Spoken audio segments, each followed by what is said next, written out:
Hello, and you're all very welcome along to another episode of the Gaelic Statsman podcast. I'm your host, Matthew Hurley. I'm joined tonight by Liam White from, we should say, the Faithful podcast now. Obviously, Liam, you have your new venture in doing all things Awfully J on a podcast recently, but obviously we are talking about the All-Ireland Senior Hurling Championship semi-finals this weekend and a few games in LGFA and Camogie to look at as well as the Minor Football Championship final between Tyrone and Kerry, which has a few storylines to tell as well, and a few managerial departures here and there. There was a lot this week, so I think we'll just go all in one on that. But anyway, before all that, shout out to our sponsors at Capture Legs. If you want the best gear around, check them out if you haven't already. So yeah, Liam, All-Ireland semi-final weekend. Looking forward to it. Yeah, and thanks for having me on again, Matthew. Really appreciate it. It's one of the best weekends of the year. All-Ireland semi-final weekend, and probably not the pairings that we would have anticipated maybe at the start of the year. Certainly, a semi-final pairing without Limerick in it is a real big shock to people even 2 weeks later. But it's thrown up some great surprises, and I'm really looking forward to it. I'll be at the Kilkenny Tipperary game Sunday, so I'm really looking forward to heading over to Croke Park for that. And very intriguing to see how Dublin get on against Cork this weekend in Croke Park, and if they can back up the win against Limerick. So it should be really exciting. Should be very exciting, no doubt about it as well. I suppose, first of all, we'll get into a few managerial departures. There's a lot that happened over the last few weeks, but as so, the podcast is usually out on a Wednesday or Thursday, and straight after my podcast with Seamus last week, we had Kevin McStay obviously being relieved of his duties in Mayo GA, with Desi Farrell leaving Dublin over the weekend as well. Obviously, end of his term there. A few other managerial departures. We talked about Tony McEntee the last few weeks. We did talk about Andy McEntee, of course. He left Antrim. Paul Shanky left Waterford today as well. And Davy Burke obviously left Roscommon. So the managerial merry-go-round is well and truly up and running, Liam. A few managerial departures there. I think the main ones probably are McStay, Davy Burke, and most notably as well Desi Farrell straight after the final whistle against Tyrone. Yeah, I think Desi Farrell's one, I think he referenced it that it was going to be his last year regardless. It's probably the right time for him to move on. You know, he's given such great service to Dublin. Like, it was a near impossible task to replicate what Jim Gavin had done over the previous number of years, you know, winning the 5 in a row. And it was just the way he revolutionized that Dublin squad and Dublin football in general. And it's amazing that Jim Gavin's lasting memory will still be the rule changes to football more than winning the All-Irelands, to be honest with you.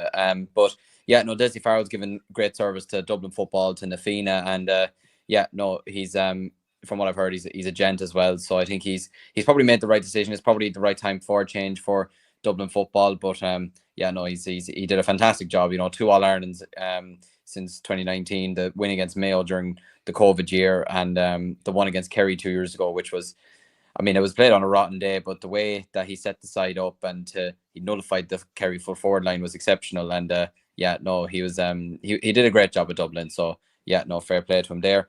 Paul Shanky leaving Waterford today. Yeah, I suppose, look, it's always difficult for someone like Waterford, you know, to make real strides in football. You know, they are more hurling county, and you know, they are kind of just stuck in Division 4 at the moment, and it's hard to know where they are kind of every year, to be honest with you. So I suppose it's kind of hard to make judgment about that one. I will say the Kevin McStay one, I think the way that it was conducted was so wrong, so completely wrong. I've no issue with them even of him going.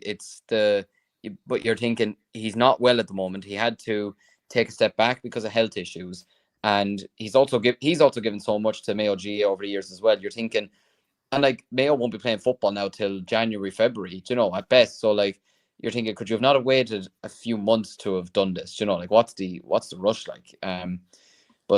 Regardless, Ger Brennan leaving Loud. Forgot that. Thanks for me. Probably will take over as Dublin manager. I'll probably anticipate that if he's leaving Loud. Probably strange enough to leave, considering where Loud are at the moment and the young players that they have coming through at minor, under 20 and senior level. Obviously won them a Leinster title, so he'll never have to buy a pint in Loud again, that's for sure. And it was always going to be difficult for them to get their performance levels back up again after winning the Leinster. So they'd achieved what they wanted all year, to be honest with you. So it's still a fantastic job done by him, and I'd probably expect him to be the Dublin manager soon enough anyways. And McEntee, I I suppose probably he's given, what was it, 5 years, I think it was, he gave to Sligo. And yeah, look, I thought he did a good job with Sligo. Obviously, look, this year, I just felt there was something not right with them this year.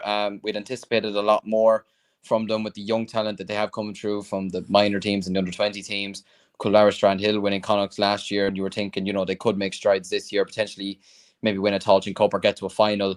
Again, getting knocked out by Fermanagh, which is a county that haven't really taken the Tailteann Cup that seriously over the last number of years, probably was the right decision for him to step away maybe and get a fresh face in. But yeah, no, it's silly season, and certainly we're in that phase at the moment of every manager leaving. Don't be surprised if John Kiley leaves Limerick in the morning just for the crack.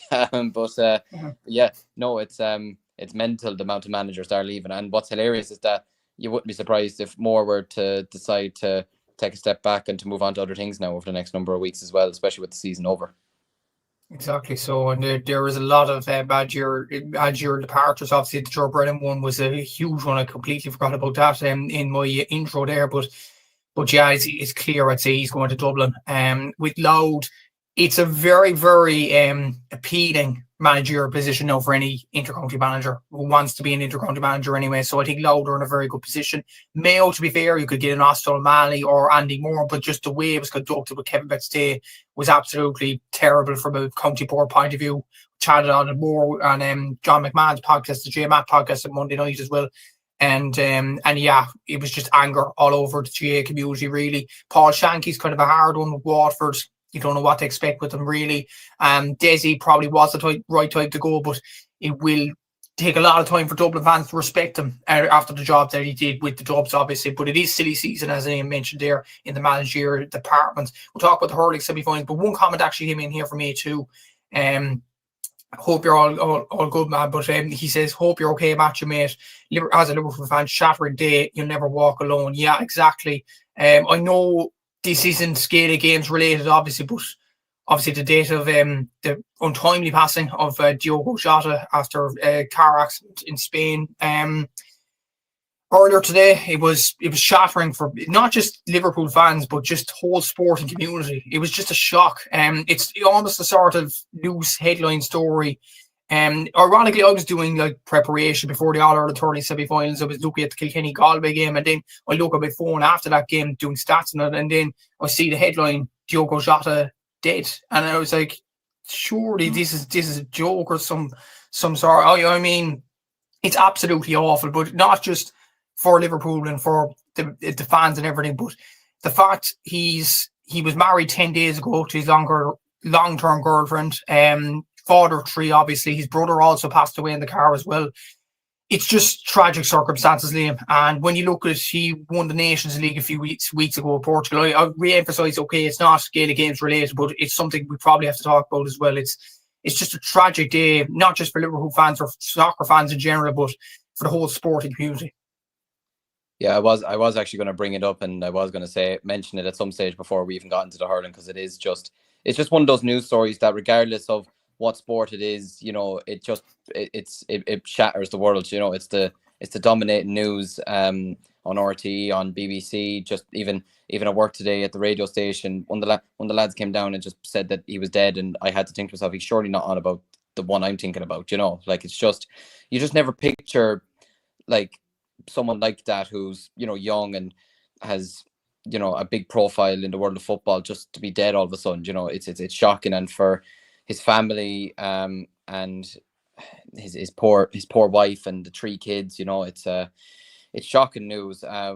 Diogo's a fantastic player. I loved watching him play. Always tormented Arsenal whenever he played against us, but nevertheless, he was a terrific footballer, and had a great time at Wolves, made the transfer to Liverpool in 2020, and the last 5 years, I mean, he's won the FA Cup, the League Cup, he's won the Premier League now, played in a Champions League final. I mean, I think he hit double figures by, I think, the 20th game or something. He had a hat-trick against Atlanta in the first season in the Champions League. He's done things in his career that so many people would kill for. It's unreal. But yeah, no, it's terribly sad. It's devastating, to be honest with you.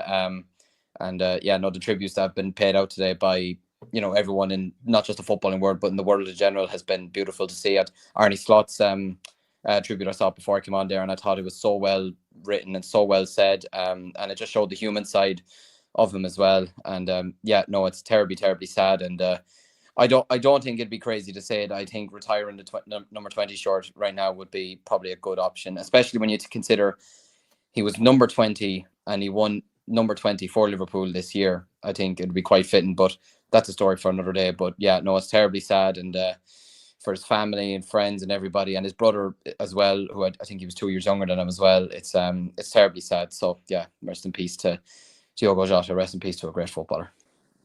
Exactly. So, RIP Diogo Jota, unbelievable footballer, obviously, and the statements as well. Obviously, the tribute paid by Cristiano Ronaldo, I seen on Instagram as well earlier today, absolutely touching, really. That one of the best footballers of our generation. We'll talk about a guy like that, and I suppose not just his football ability, but in terms of his personality as well. As a human being, he seemed to be a sound fella, Diogo Jota, and obviously, he will be a massive miss, obviously, to the whole football community in terms of his personality and, of course, his footballing ability. He was an absolutely incredible player, and may he rest in peace. Condolences to his family and everybody involved in Liverpool FC and Portugal, the Portugal national team as well. We'll move on to the hurling eventually now, and we'll talk about the other Senior Hurling Championship semi-finals, and we'll start off with Cork and Dublin game. This is on BBC Two Northern Ireland and RT2 at 5 o'clock on Saturday evening, and it should be a very interesting game, Liam. I'm just bringing it up now because I did actually say final in the typo. Obviously it was semi-final, so I just rectified that. It's on Saturday at 5 p.m, as I mentioned, on in Croke Park, obviously. I suppose a very interesting game, Liam, in so many ways. The most interesting kind of aspect is Cork have to bring the intensity. I said it on Aaron's podcast last night. I know it's simplistic to say, but Limerick, in some ways, I know there was an element that the Limerick hurlers weren't on their pomp this year, but there was an element too that they didn't take Dublin as seriously as possibly they should have at the quarter-final. You feel like if Cork are to get through to the All-Ireland final, which they're favourites to do, they have to take this Dublin team seriously and go for from the word off. Yeah, and it's kind of the one thing that was kind of making me think, like, some comments were kind of stupid, like thinking, or not even stupid, but like people saying like, wow, maybe Limerick weren't on it or just that, whatever. But the credit still had to go to Dublin. I thought they were absolutely exceptional in that game, particularly in the first half. You know, the second half they did really well as well, but the first half in particular, I thought Dublin were on they were on fire. You know, their work rate, their tackling, like every time Sean Curry got on the ball, you just felt something was going to happen, or Brian Hayes got on the ball, you felt something was going to happen. They're shooting on the day. Conor Donoghue, like, just and to go and do that as well, a man down, and especially Chris Crummy of all people, to go a man down after, what was it, 10-15 minutes, and to grind it out the way they did and to perform the way they did over the remaining 60 odd minutes was absolutely terrific. And like, people can say Limerick had an off day or Limerick weren't at the best, but people have to give respect to Dublin. They were fantastic. You know, they saw an opportunity and they took it. And yeah, no, it was a fantastic performance from Dublin, and they've earned their right to be here now. And this, I was listening to Pat Ryan's interview earlier today that he did for the media day, and look, he was as grounded as you'd expect him to be, you know, and he spoke really well of Dublin, saying that, you know, they've watched all their games this year and they know the threat that they have, they know the players that they have, and they know how good they are. And yeah, they're going to have to be at 100% to beat Dublin, because Dublin will see this now as a massive, massive opportunity. And as well as that, they'll want to say to themselves, right, we've taken down Limerick. Can we take down Cork? Can we back this up now and put in another massive performance? You know, like Dublin last year played Cork, and look, I'll be honest, I didn't think it was the best game in the world last year. I felt it was very stop-start, especially the second half. But at the end of the day, there was only 5 points in it last year.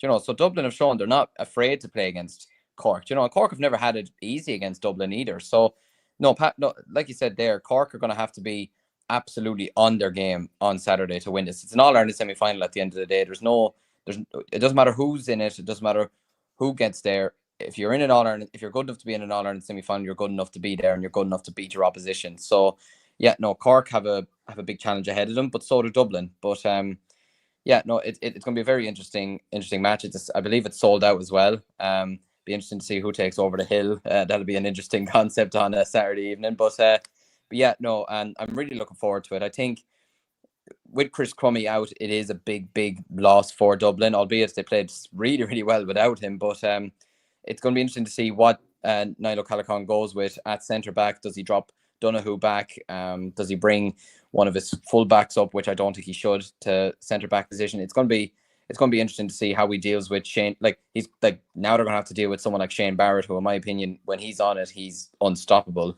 in his position. For me, I'm delighted to see Dermot Healy getting another chance for Cork this weekend. I said at the start of the year that I thought he'd be the young hurler of the year. Probably took him a bit of time to maybe settle in a bit to the Cork senior team in the championship. He got his chance in the Munster final, and goes without saying, I thought he was exceptional. I thought he looked like he belongs there. And he's fearless. And when he's been put into big situations this year, you saw him against Kilkenny in the league, you know, especially around that time with Pat Ryan, his poor brother passing away as well. And, you know, it was an emotional day for Cork, and he stepped up massively for the side. He stepped up in the Munster final for Cork. Seamus Harney being out was a big loss. I will admit that. That is a huge loss, considering the talent he brings, the experience he brings, and just even his calmness on the ball as well.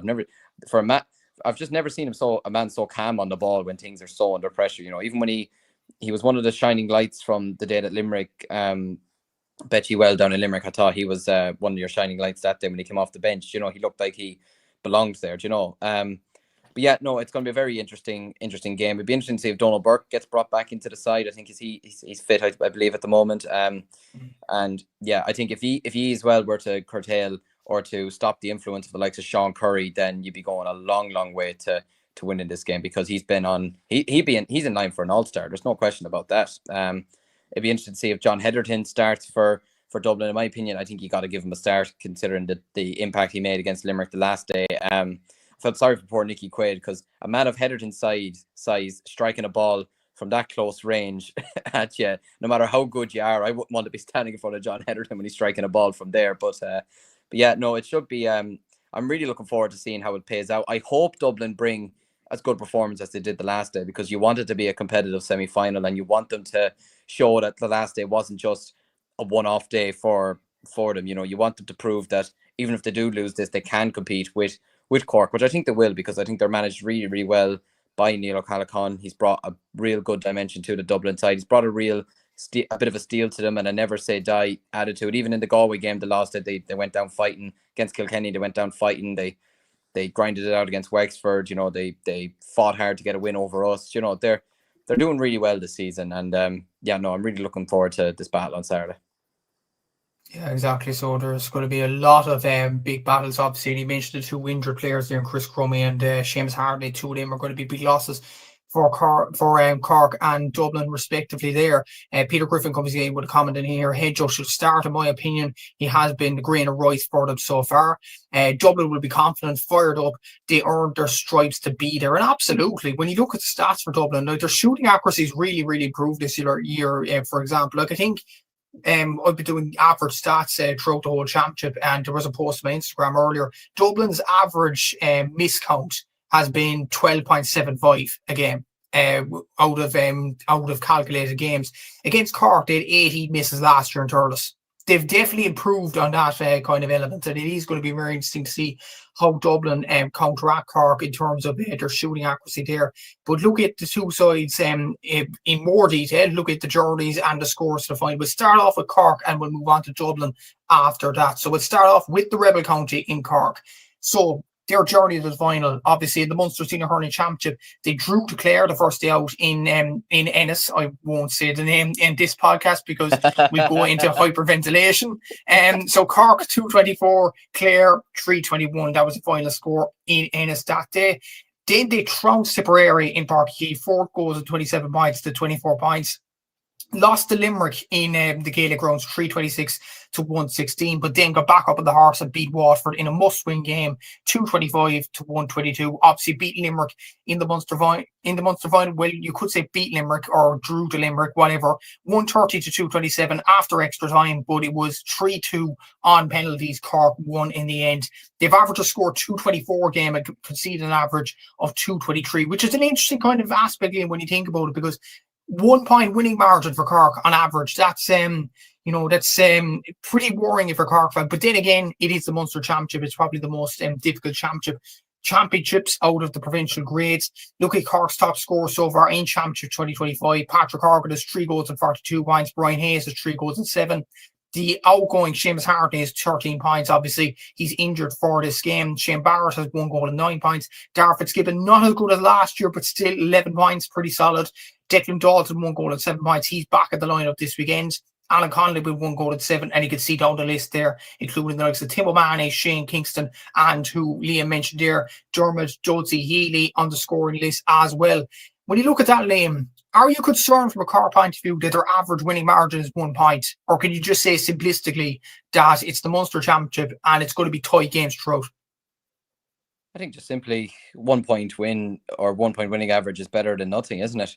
You know, it was something that I learned, just that I grew to admire last year, even from whenever like Shane Hand, who was coaching our club last year, used to go into every interview and say, if you told me before today we'd win by 1 point, I'd take it. You know, and I'm sure if you offered Pat Ryan a 1 point victory Saturday, he'd bite your hand off for it, you know, just so you win the game, because at the end of the day, winning is the habit. But no, I wouldn't worry too much, because look, at the end of the day, the result against Clare, obviously, look, it was a game that just was a game of 2 halves, and it's as simple as that. The Tipperary game, like we've all mentioned before, it was a game that was sort of over before it started with the Darren McCarthy red card. The Limerick, and you have to remember as well that average winning margin will be severely brought up because of the Limerick result, you know, which was just a freakish day, really, to be honest with you, where just nobody in their right mind would have stopped Limerick that day, no matter how good they were. You know, Limerick were just on fire that day.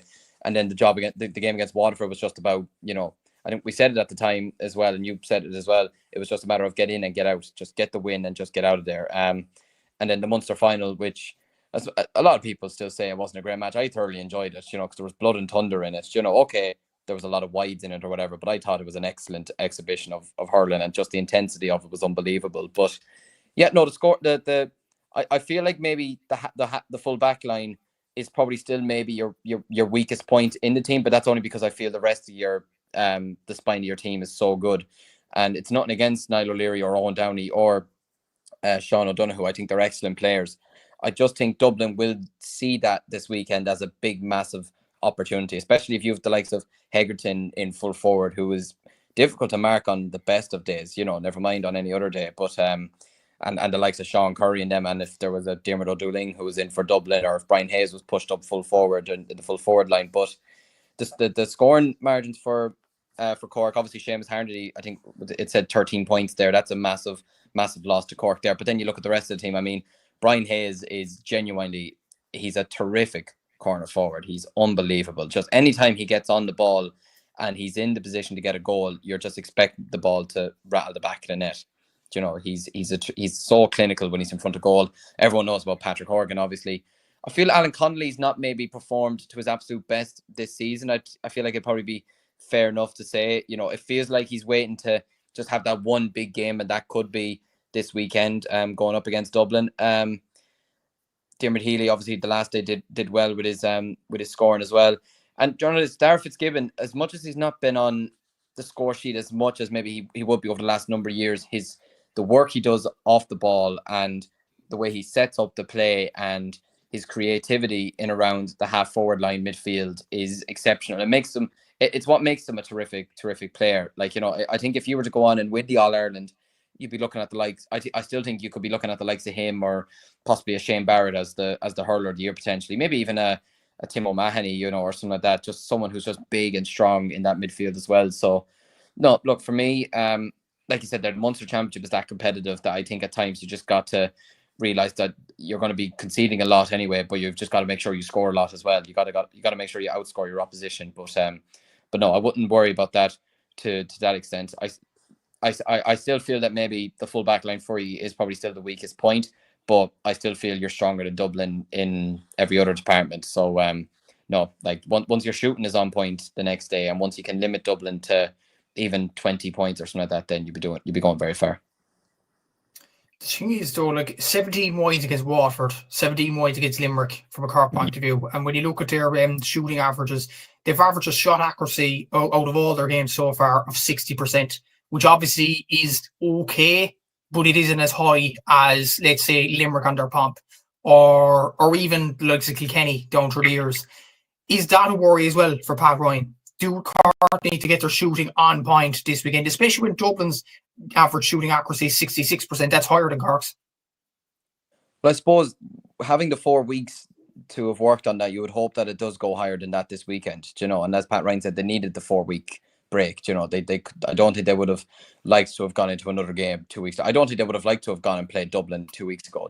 They wanted to win that Munster title and get themselves that 4 week break so that they can reassess things. And like you said, it's all about reassessing and getting yourself ready for this game, and Pat Ryan would have had time to look back on all the games, look at Dublin's games as well, and say, right, what are the key areas that we need to fix? Okay, we need to maybe sharpen up just a small bit in the full back line so that we're not conceding goals. And especially the way Dublin got their 2 goals the last day, they'll have to fix up on that. And the shooting, for as good as forwards as Cork do have, and as good as the shooting has been this year, he knows it can be better. And the players will know it can be better as well.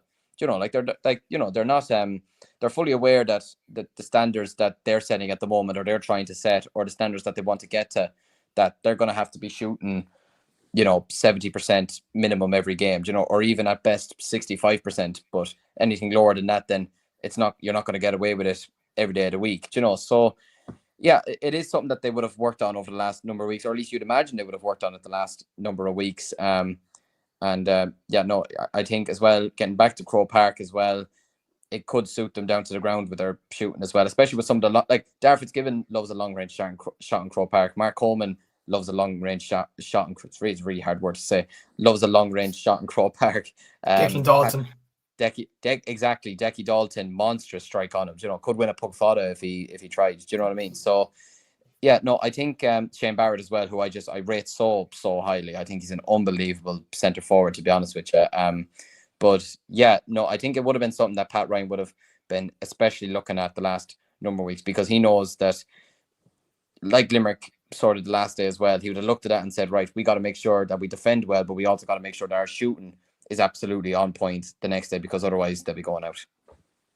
Exactly. So when you look at Dublin's stats and their journey to the final, they have proven throughout the championship that they are no mugs. In the Leinster Senior Hurling Championship, they beat Liam's own County Offaly 125-219 in Parnell Park. They then beat Wexford 326-419, beat Antrim comfortably 325-19 points. Then lost to Kilkenny 320 when Dublin scored 321. Kilkenny scored 519. But Dublin were way behind at half time and they clawed that game back and nearly nipped Kilkenny, but for Billy Ryan late goal in that game in Nolan Park. They lost to Galway 315-29 points as well. Then the All-Ireland Championship, they hammered Kildare 325-13 points. And then that special day in Croke Park against Limerick, 224-28 points, knocking John Coyley's side out of the All-Ireland Senior Hurling Championship. Dublin have averaged a score of 322 per game and conceded an average of 220 per game. You look at their scores here, Sean Curry with a total of 4 goals and 61 points. Like, that's absolutely incredible. I know you could talk about frees and stuff like that, but to score over 60 points up until the semi-final stage is absolutely incredible. Keaton O'Sullivan, 3 goals and 17 points. Ronan Hayes, 3 goals and 6. John Herriton there, head Joe, with 3 goals and 5 points. Brian Hayes with 12 points. Chris Crummy, who is out this weekend, with 10 points. Ray McBride with 1-7. Fergal White with 2-4. The 2 midfielders there, Conor Donoghue and Conor Burke, both on 9 as well. You can see down the list, including the likes of Donald Burke, who has 4 points despite getting an injury as well. So yeah, Liam, you look at their scores there, and you look at the likes of Sean Curry and his scoring tally when you look at it for Dublin. And like, I think he scored something like, 4 goals and 80 something points for the female across the club championship, or something like that, coming close to 90 points. If you were to count his scores across club championship and inter-county scene, there'd be a lot there for Sean Curry as well. And you have other forwards like Keane O'Sullivan, like Ronan Hayes, like John Herriton as well, that can cause damage. And a bit of trivia as well, Keane O'Sullivan is actually, his family originates from Beara in Cork. Ahalis, the place is. He's actually Anya Terry O'Sullivan, the Cork LGFA player's cousin. So we for this weekend, okay, he's a dub this weekend, but for any other weekend, we'd like to claim him, obviously. But Dublin, the point is, Dublin have some very good forwards. No, Dublin have excellent forwards. Like I said it back a few months back, I felt there was obviously the comparison between Mahi Kenny and Niall O'Callaghan coming into the job after winning an All-Ireland club title with a Dublin club. But I felt Neil O'Callaghan was going to be a better appointment than, nothing against Matty Kenny, but I just felt O'Callaghan had a bit of a presence about him, and he had a way of going about his business that I was really, really impressed with Na Fianna last season. And I felt he was a good choice for the job. And even after the league campaign, where they'd have been disappointed not to have gone up to Division 1A, I thought their approach in the championship was really, really solid. And I felt that they did have a good campaign ahead of them. Now, I didn't see them beating Limerick 2 weeks ago. I'll admit that. I absolutely didn't see it. Nothing against them. I just felt Limerick would be too strong, as I imagine most people outside of, well, mostly Dublin, probably the Dublin panel, and maybe a few Dublin supporters would have felt. But yeah, no, when you do look at the scores that they've had over the last number of months, I mean, Sean Curry is just, I love watching him play. I genuinely love watching. I wish Offaly had him in our panel. He's just a terrific player to watch. He's very quick on the ball. The way he just shifts his body away around a lad, like, I don't know how he does it. He's so quick on the ball. And like you mentioned there, Sean Curry also wasn't a natural, well, not even a natural free taker, but like, he doesn't take the frees for Na Fianna, and over the last number of years, he hasn't taken the frees for Dublin. So, to step up this year and to be landing them the way he has, and remember, he's gotten a few goals. He got a brilliant goal from it, was a 21-yard free against Kilkenny as well, which, I mean, to beat a Kilkenny wall in the nets is some goal, to be fair. It's not easy. It's not easy to do that. But yeah, like you mentioned there, Keane O'Sullivan as well has had a terrific season. Ronan Hayes is, when he has a chance, when he has a sniff at goal, he's going to take it every day of the week. Fergal Whiteley obviously has chipped in with his couple of scores. Conor Donoghue and Conor Burke, to have had 18 points between them from midfield this year, is very, very solid. You always need a couple of scores from your midfielders every single game. So sort of similar sort of players, but really, really solid midfield, to be honest with you. And I think the matchup between them and Fitzgibbon and O'Mahony this weekend will be very, very interesting to see. Like you mentioned there, Donald Burke, he's not played a lot this year, unfortunately, with that injury that he picked up earlier this year. I'm still amazed that AJ Murphy hasn't gotten a lot of game time this year. I thought he would be a shoo-in to even be, the main full forward for Dublin this year, but obviously it hasn't worked out that way. But if you were to bring him on with 5, 10, 15 minutes to go, like, he could cause a few problems for the Cork defence. He's very quick. He's a good shooter of the ball. He's always good for a point or two. So, and obviously the big man John Heatherton's got, I have it here in front of me, he's got 3-5 this year. Like, that's good going as well. So yeah, no, Dublin's attack is really, really solid. I think you mentioned there, was it 322 to 220 in the average scores, average scores this year, which is very, very good going. I'm just laughing here. I'm just thinking, how the hell are we the county with the least amount of goals conceded to Dublin this year? Like, what the hell? They scored 3 goals in every Leinster Championship game. They got 3 goals bar our one. That's absolutely mad. But and 2 against Limerick and 5 against, or 3 against Kildare. Like, Jesus, like the amount of goals they've added this year to their game is absolutely it's unbelievable. And they could easily add another 1 or 2 this weekend if all things go well. But yeah, no, their attack has been really, really solid. Obviously, there will still be the question marks over the defence, because they did concede 4 against Wexford, 5 against Kilkenny, with 4 of the worst goals I've ever seen in my life in the first half in particular. I'd say Kilkenny couldn't believe their luck with the goals they were getting in that game. But they've not conceded a goal now in 3 games, which is a good sign. And they've defended really, really well. Their full back line over the last number of games has been absolutely sensational, especially the last day. The way they nullified Aidan O'Connor, the way they nullified Aaron Gillan was absolutely fantastic. And if they can do the same thing again this weekend, albeit going up against a really, really good and informed Brian Hayes, and I mean, it's never easy when you're having to mark Patrick Horgan on any day of the week. It's gonna be tricky, but there's no reason to suggest, especially from the stats that you have there in front of you, which, by the way, Jesus, well done on them. These are brilliant stats. They call you the Gaelic Statsman for a reason. It's very interesting to see the scores that Dublin have added this year to their game, and if they can apply that this weekend, then there's no reason why we couldn't be seeing them back in 2 weeks' time in an All-Ireland final. Exactly. So, and obviously, on a side note, Liam, flattered. Thanks very much for that. But you look at like the stat averages. I released the Cork and Dublin ones. The Tipperary and Kilkenny ones. I just have one more game to do on Tipperary. That will be tonight. I'll do that game against Galway because I wasn't around for that game, obviously. Be But great. yeah, exactly. But look at the stats averages there. Another kind of interesting thing popping up.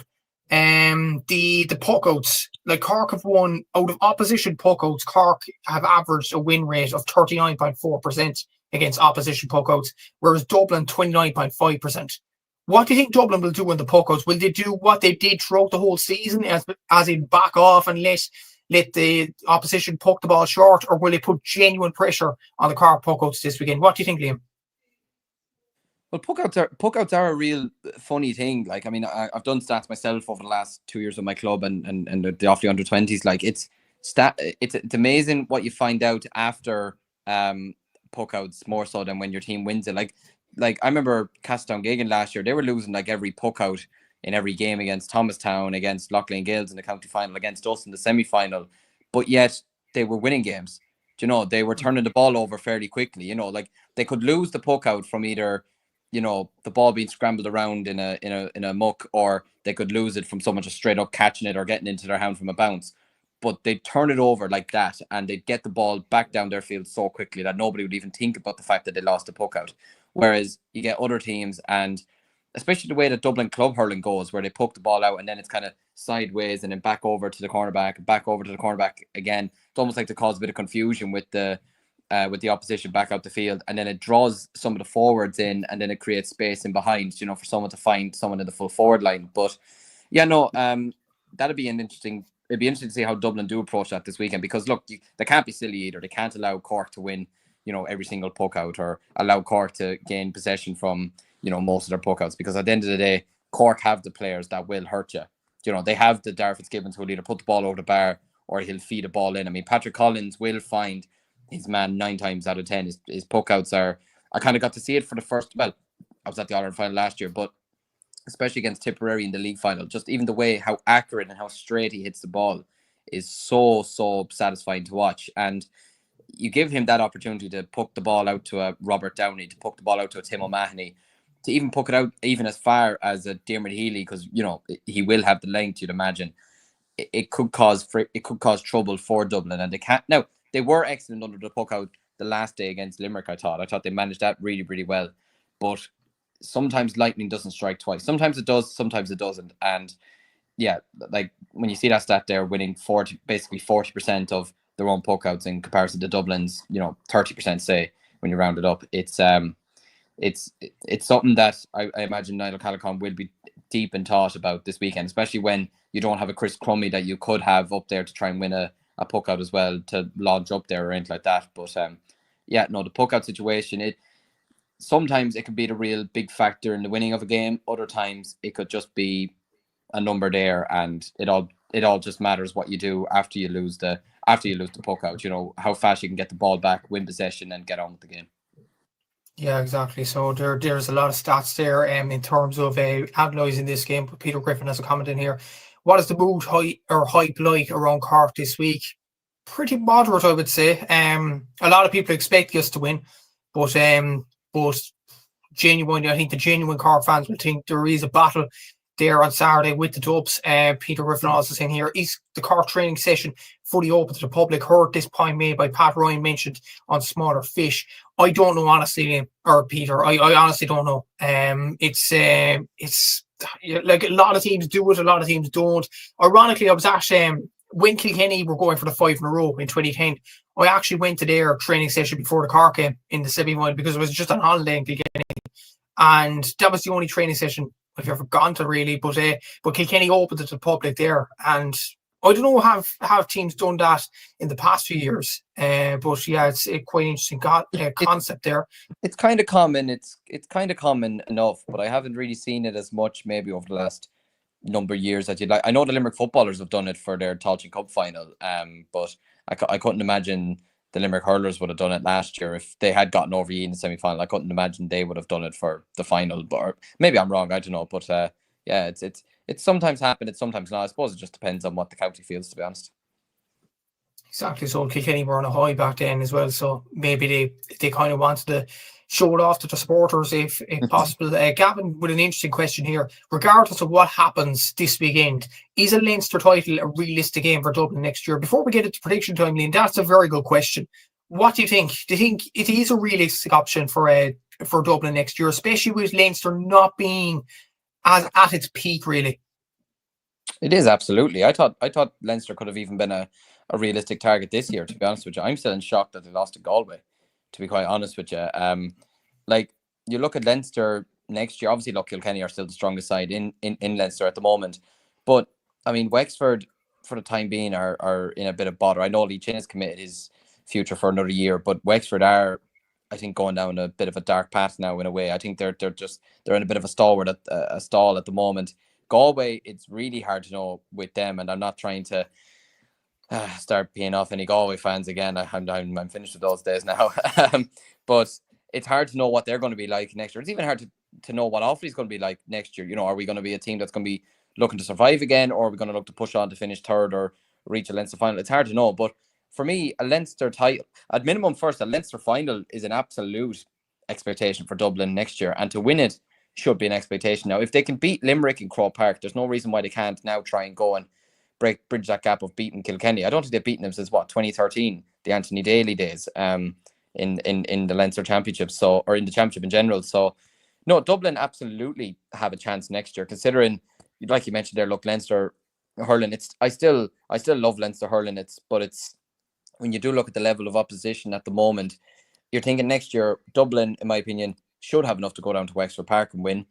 They should be aiming to go to Galway and win, to be honest with you. They always give Kilkenny a good battle in Parnell Park. I know they've got to Tullamore to play us, which will be a tricky game, but they should be aiming to win that as well. And then I think they're hosting Kildare next year, which again, you should expect them to win that, considering what they just done to them recently in Newbridge. So yeah, no, for me, absolute realistic target. In my opinion, now they should be looking at taking down Kilkenny next year in Leinster. That should be their absolute next aim, regardless of what else happens for the rest of the championship this year. Exactly. So, prediction time. So, Liam, do you think Cork will do the expected to get over the line, or are we in for another Dublin shock? I think it'll be a good game. I think Dublin will put up a huge fight. I genuinely think they will. I don't think they'll want to just be remembered as like a one-time big shot win. And even listening to O'Callaghan yesterday in his interview, he sounded very, that famous phrase, cool, calm and collected. But I just think Cork, just their starting 15, I still think is stronger. Dublin without Chris Crummy is going to be a huge, huge task to win without him. It'd have been a big task to win with him, but without him is an extra charge to them. And as good as Dublin squad, extended squad is as well, I just think Cork will have enough to come off the bench. If they had to bring a Dermelic off the bench to seal things at the back, if they had to bring a Brian Roach on, or someone like that to help them out. I think Cork will edge it. I think it almost feels like it has to be Cork's time to try and win it. I think they have to absolutely aim to win it this year now with the likes of Limerick gone and decided to draw that they're on as well. I think getting to the final first is an absolute minimum. And after the heartache last year of losing to Clare, I can imagine the absolute hunger to go and win it this year is second to none. So yeah, I'm going to go with Cork. I'm going to go with Cork by about. I reckon Dublin could. I feel like Cork could be in a situation where they could have the game still maybe sealed with 10 minutes to go, but then they could maybe fall asleep and Dublin could get themselves back into it with a couple of minutes to go. But I'm going to stick with Cork. I'm going to go with Cork by 4 points. I'm going to go around the same margin, 4-5. I think Cork will get over the line as well, but Dublin will give us an almighty test on Saturday. There's no doubts about that. Look at the other All-Ireland Hurling Championship semi-final. We're back to the old days. Kilkenny against Tipperary on Sunday at 4 p.m. live on RT2 and BBC Two Northern Ireland from Croke Park, obviously. And I said it on ours podcast as well. I'm sure you have fond memories of this game as well. The rivalries between Kilkenny and Tip. Liam Sheedy's team against the great Brian Cody's team. Tip stopping the drive for 5 in 2010. Lark Harwood having fights with Tommy Walsh as far as stalking him. 2014, some excellent games between the two sides as well. Bubbles of the Wire score with the Hawkeye incident in 2014. This is a rivalry. We talk about Cork and Limerick, and we talk about the football between, let's say, Armagh, Kerry, or Kerry and Dublin. This was the rivalry which our generation really grew up with, really, in hurling. I love this rivalry. I love this match because there's just blood and thunder. There's no love between them, which you love to see. Like as much as I love watching soccer, there's a bit too much love in the game now. You know, like there's no. I don't feel like there's enough of a Roy Keane versus Patrick Vieira type thing anymore. You know, whereas in GAA, you could be best friends with your man on the opposite team, but once you're out on that pitch, you want to kill him, and that's exactly what Kilkenny Tip is. They don't like each other at all.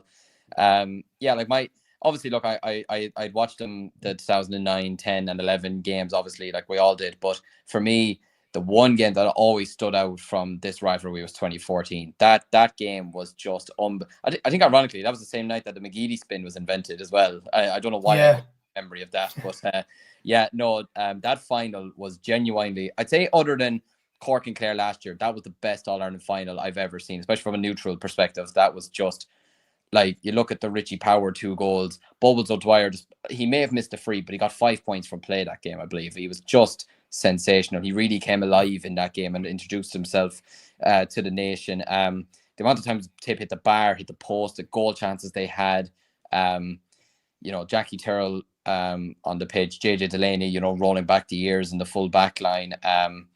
Yeah, it was just Richie Hogan. Jesus, he was just unbelievable at that stage in his career. He was an absolute, like Tommy Welch, small in size but huge in character, and just a beautiful stick hurler as well. Henry obviously crowning his 10th title, and ironically, wearing the Tip jersey seen as the best Tip man, the best ever player to wear a Tip jersey as well, which I've loved seeing those tweets ever since. But the last time they played in that All-Ireland, in the All-Ireland final 2019, I was at that game, and the Richie Hogan incident happened right in front of me. And at the time, we all thought, that was extremely harsh. You probably look back now, it probably maybe still is harsh to a degree, but it is similar to what Chris Crummy did to Garrod Hegarty a couple of weeks ago. That was the first thing that came to my head when that happened, was the Richie Hogan incident. But nonetheless, Tip were the stronger side that day anyway. I don't think the red card would have... I think if you take the red card away, I think Tipperary still would have won that match. I think they were just on fire that year, to be honest with you. Like, other than the Munster final, they were unstoppable that year. They were just absolutely terrific. Shane McCallan scoring a goal in every game. He was on fire that year. Paddy Maher, Brendan Maher, just all of them at the back line were absolutely superb. But regarding this year's game, I will be at this game on Sunday. I'm really looking forward to it. Great initiative as well that the Camogie game on before it is Tip Kilkenny as well. Brilliant that they have the 2 games on, and a bit of common sense by the GAA and the Camogie Association there to have the 2 counties playing against each other back to back. Tip will come into this game as a team that absolutely feel they can win it. You look at how they have hurled this year. I mean, look, as much as we will say the game against Galway was a poor game, Tip won't care about that, and that has nothing to do with Tip's quality. The reason why that was the great game is because Galway couldn't live with Tip. Tipperary were savage that game. You look at Jason Ford at the moment, he's hurling out of his skin. I mean, the question mark is around Noel McGrath. Do you start him or do you bring him in, to give him a 35 minutes towards the end of the second half? I think regardless of whatever you do with Noel McGrath, he's going to perform either way. He's going to turn up either way. He's one of the best hurlers I've ever seen anyways, and he's a Tipperary legend. Darren McCarthy, as much as people say, he might be only a free taker or whatever, I mean, what's he supposed to do? Put them wide? Like, it's a free taker at the end of the day. And he's also 20 years of age. Like, there's pressure on him to put those frees over the bar, and he's doing them really, really well this year. But when he does get an opportunity from play, he is clinical. That's the thing. He can put the ball over the bar from tricky angles. And if he does get a goal opportunity, I've no doubt he'll back himself 100%, even against Owen Murphy this weekend.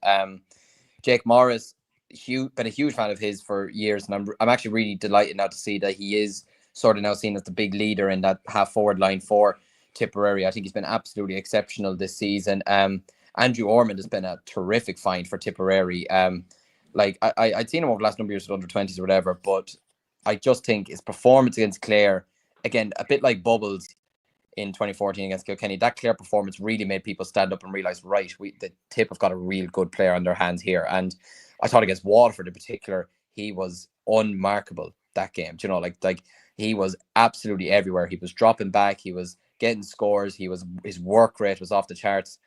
I'm also happy for Liam Cahill. I think it's good that, nobody's talking about him anymore with this Liam Cahill syndrome. I thought it was extremely disrespectful to him, to be honest with you. I know I said it myself, will it be Liam Cahill syndrome again? But I didn't feel good about saying it, because like at the end of the day, this is a man who brought Waterford to the All-Ireland final, and is a man who cares so deeply about Tipperary GAA that he wanted this to work so badly. And now, I mean, look at him now. Nobody's saying Liam Cahill out now or anything like that. You know, he's riding a brilliant crest wave at the moment. So yeah, no, Tip will be absolutely fancying their chances here, but equally so will Kilkenny. You know, and for all the talk maybe of Kilkenny didn't have a lot of competition in Leinster and they haven't had to do much to get to this stage, whatever. Kilkenny is still Kilkenny, and I think Tipperary's squad is probably better at the moment.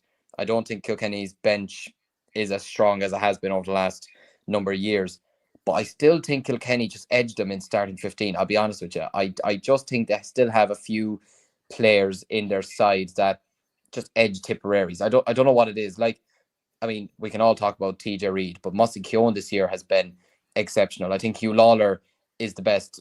Like, Connolly has done really well for Tipperary this year, but I think Hugh Lawler, when he is put under pressure, when he has to step up for Kilkenny, like you saw it the last day against Galway, the way he just caught the ball in the air, he is one of the best paws in the country, and the way he feeds the ball out from the back is exceptional.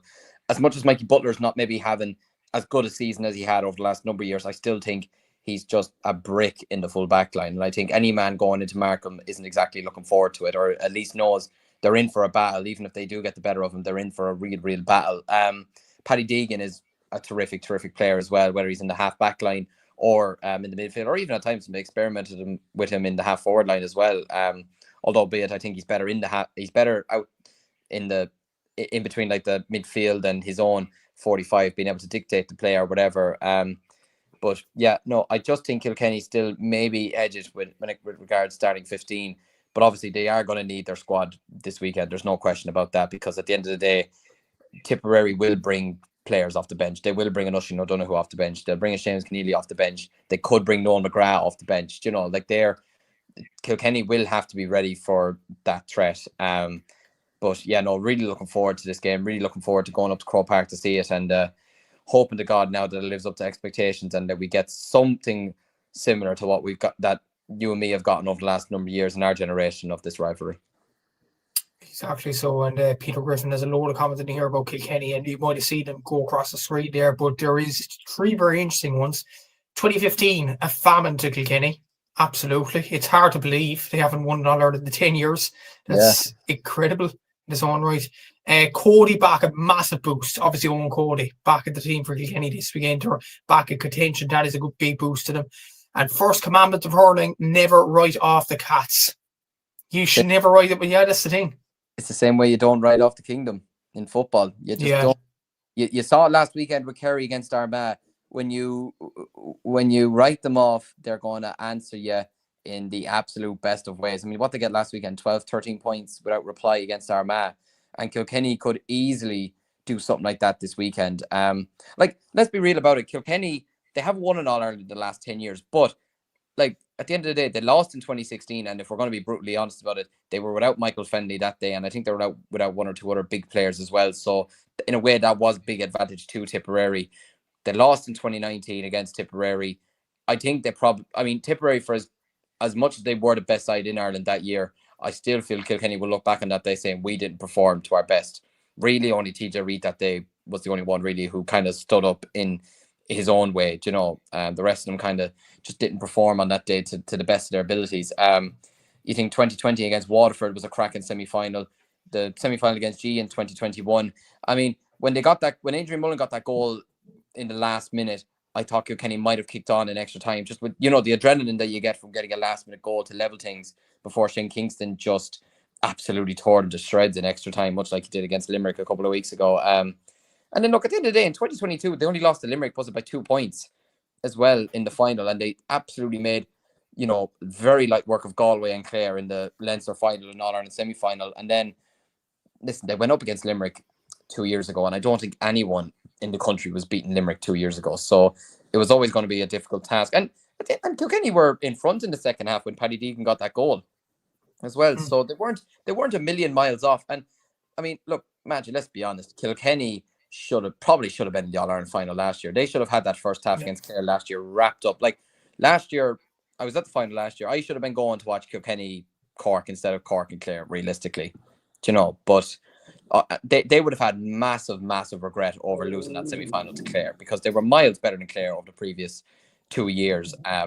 And yeah, I can imagine Derek Ling now will want to put those wrongs to right this weekend. But yeah, no, having Owen Cody back is absolutely massive. In my opinion, he's still arguably probably the best. I think with Aaron Gillan, he's probably the best corner forward in the country in terms of just getting a goal, the pace he has. I mean, he's able to score a Novak Djokovic type goal last year in the All-Ireland semi-final. He's capable of doing anything, you know.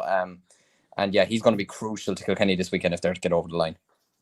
Exactly. So look at the stats here. Look at Kilkenny's journey to the final. Obviously the Leinster Championship, because they won it outright.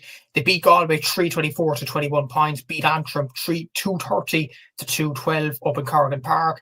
Then beat Offaly 4 goals and 25 points to 216. Beat Dublin 519 to 321. Lost to Wexford 290 to 115. But there is an asterisk next to that, obviously, because it mattered nothing to both sides. It was a dead rubber ultimately, and they beat Galway in the Leinster final 322 to 120. They've averaged a score 323 per game. That's very impressive from Derek Ling's side, and they conceded an average of 217 per game.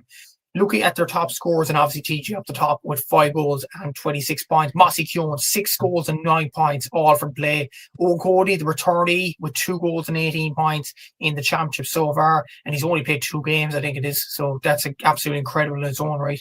Billy Ryan, 2 goals and 13 points. Adrian Mullen, 3 goals and 5. Stephen Donnelly and Cian Kenny have 12 points each. And you can look down the list there, including Fiona Mackesy, who's in his first year playing for Kilkenny at inter-county level as well. Because the time is against us, we'll go to Tipperary, their journey to the final as well. That's their scores. Look at the journey to the final day. They drew to Limerick at the first day out in Semple Stadium, 223 apiece. Obviously lost to Cork in that game in Park Keith, 427 to 24 points. Again, that was with Darren McCarthy getting sent off. The game was over before it even started. Beat Clare in Ennis to 2 goals and 21 points. That was 480 to 221 against Clare. And then against Waterford, they beat him in Thurles as well, 130 to 121. And then the All-Ireland Senior Hurling Championship in the knockout stage, they beat Laois 3 goals and 32 points to 18 points, and then beat Galway 128 to 217. They've averaged a score 225 per game and conceded an average of 221. Considering they are in Munster, having a winning margin of 4 points is very, very impressive from the Premier County. Look at their scores, and they have some serious players in this list. Jason Ford, 2 goals and 39 points. Darren McCarthy has 31 points. John McGrath, 4 goals and 12 points. Andrew Ormond with 2 goals and 13. Jake Morris there as well with 18 points. You can see down the list, like some Owen Connolly with 10. Willie Connors with 8, and impressively, Oisin O'Donoghue with a goal against Waterford and a goal against Galway in the All-Ireland quarter-final as well. A youngster really coming to the fore from the bench for Tipperary as well. But look at those stats and scores. Kilkenny's scoring rate has been very, very good. Tipperary's average winning margin has been good, considering they've been in Munster for most of the year. So some impressive traits on both sides. Yeah, I suppose if you offered Kilkenny 323 to 217 right now, they'd bite your hand off, you know, for a scoreline like that. And similarly with Tipperary winning by 4 points. Yeah, no, Jesus, when you do look at the Tipperary scores this year, especially John McGrath, I should have mentioned him. Jesus, like, I mean, he was unstoppable against Limerick, and he's been a warrior this year in the full forward line. And I'm really looking forward to his battle against Hugh Lauder this weekend. I think it's going to be really, really intriguing. Like I mentioned there, Jake Morris has been exceptional. I mean, Owen Connolly, for a fullback to have 10 points, I know they've been freezed mostly, but even still, 10 points is a ridiculous scoreline. Like, you look at Craig Morgan has put up a good scoreline as well. Sam O'Farrell, who's been a brilliant find as well. Really, really impressed with him this season for the 20s and for the seniors. And yeah, no, Tipperary's scoring range is really, very impressive. And even when you look at Jason Ford, the 21 frees, the 4 sidelines, and the 165, that's still 213 from play over the course of Munster and the two knockout games. Like, that's really, really impressive for someone of his age, but his experience is crucial in that. So yeah, Tipperary's is probably just a bit more impressive than Kilkenny's, but albeit, like you mentioned, Owen Cody's not played a lot of games this year. Billy Ryan got a big chunk of his scores against Dublin as well, I believe. So, you know, there is that as well. So I feel like maybe you would hope that Kilkenny's scoring does maybe somewhat improve this weekend, and they will have a big job on them to stop the Tipperary forward line. But yeah, it would be very interesting to see. It could be a very high scoring game. Could be definitely. Ace was saying, he's entered the chat as well. He's saying to Tipperary 8 to 15 to win on Sunday. That's impressive odds there. So we'll see what happens in regards to that. But when you look around the scores and the middle of the park and things like that, but I think the main thing coming out of this is both sides are kind of going in under the radar. When you look at Kilkenny, they're coming through the Leinster Championship, where many people will say to dismiss it and say the Munster Championship is the be-all and end-all. But when you look at Tipperary, I know Dublin beat Limerick, and that was an astonishing result for the hurling championship. But I said this to many people afterwards. I said that this result, Dublin beating Limerick, would only favour one team in particular, one team only, and that's Tipperary. Because down the road, they hammered Galway in Limerick in the TUS Gaelic grounds.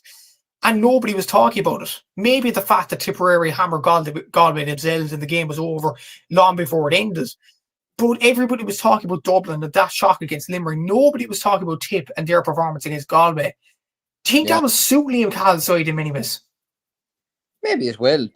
Might take the pressure off them some bit. And I mean, we all know what happens to teams when the pressure is on them in a way, or the pressure is off them. You know, they can go out and they can play freely and they can express themselves in the right way. So it probably will suit them down to the ground. And I suppose because of the dramatics of the way Dublin bet Limerick, and the intensity of that game, whereas the intensity in the Tip Galway game, it almost felt like Tip just were in a training game at times, to be honest with you. I was very, very disappointed with Galway that day, to be honest with you.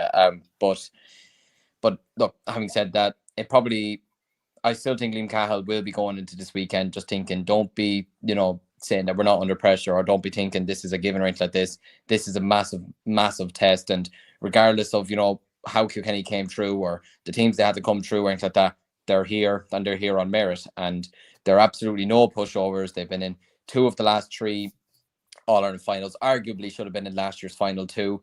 And, they're absolutely capable of beating Tipperary this weekend. And like the saying goes, you never ever write off Kilkenny. It is a cliche, but it's absolutely true. You just never ever write them off, and Liam Cahill will know that more than anybody. Yeah, exactly. So saying rain will suit Tipperary's pace. I don't know, is it raining, Acers? I haven't seen the weather. I hope not, because I'm in the lower tier of the Cusick, so I hope it doesn't. Pray for Liam. Oh Christ. Oh, Jesus. No, we Acers, I know what you're trying to say, the Tip might excel, but I think you've worried some other person here, and he's sitting right beside me here. But we'll see what happens in terms of the weather on Sunday. But in terms of the game, who do you think will win this, Liam? I'm going to go with Kilkenny. I'm going to stick my neck out. It's nothing against Tipperary. I think Tipperary are a coming team, and I think Tipperary will win an All-Ireland in the next 3-5 years. I think they absolutely will. They have a big ceiling ahead of them, and they have terrific young players. But I just have a feeling after last year's semi-final, and with the way that at times maybe Kilkenny do get ridden off because of the pass they come through in Leinster, I just feel like they'll have a bit of a grip between their teeth. I think having Owen Cody back is absolutely humongous. As much as Tip's full back line has done well this season, I don't think they'll be able to deal with him, to be honest with you. And when you have TJ Reid in your team, no matter what age he is, you've always got a chance. And yeah, I just have a feeling Kilkenny, they always know how to get over these sorts of games, or at least, 9 times out of 10 they always do. Tipperary will have their day, but I'm going to back the Cats, and I'm going to back them to win. Christ. I'm going to say 2 points. I think it could be something like a 226 or 228 to 226 or something like that. I think we're in for an absolute cracker of a match. I think so as well, but I'm going to go for a different prediction. I'm going to say Tip will win this. Fair enough. I just been very impressed with Tipperary so far in this year's championship. Like, when you look at it overall, they've had one really, really bad game, and that was against Cork, when the game, obviously, as we mentioned before, the game was over before it even started with the Darren McCarthy red card. In every other game, they put it up to Limerick, obviously. They beat Waterford handy enough. Clare should have been more comfortable than it was in Ennis, and they beat Galway very, very comfortably as well.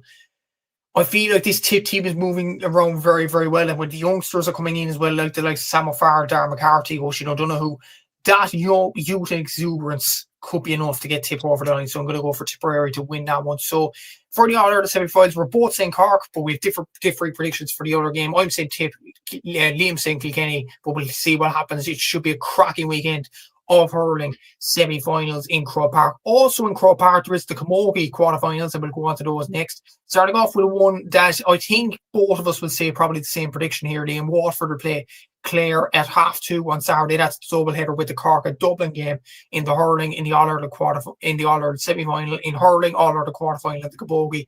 So Waterford are playing Clare in this one. Waterford finished on 9 points in Group 2. Clare got a beating off Cork, a beating off Tipperary, a heavy beating off Tipperary that was, and drew against Limerick.